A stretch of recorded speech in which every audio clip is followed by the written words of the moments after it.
Ahoj, vítejte u našich videí. Rádi bychom vám ukázali jeden z méně známých, ale přitom nejlepších tanků ze hry T-28. Jedná se o velmi dobře ovladatelný IC tank, který oproti jiným tankům střední třídy nemá tenký a snadno prostřelitelný pancíř. A teď něco o technice. Tento tank má docela zajímavou palebnou sílu, můžete si vybrat až z 5 druhů děl, od dvojkového děla, které se vyznačuje velmi rychlým nabíjením a malou průrazností, až po houfnici. Dělo má velmi pěkné, přesné doměření a velkou průraznost. Jedná se o jeden z mála tanků, kterému velmi škodí podkalit a explozivní granáty. Doporučovali bychom použít standardní granáty.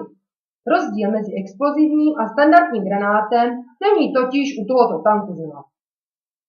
Pro tanky bychom doporučili tyto vlastnosti. Pro velitele šestý smysl, specialistu a ostříží zrak. Pro střelce kanonýra primární cíl jemné míření. Pro řidiče krále bažin klidná jízda a profíka. Pro radistu volání po pomstě, prostorovou představivost a maskování.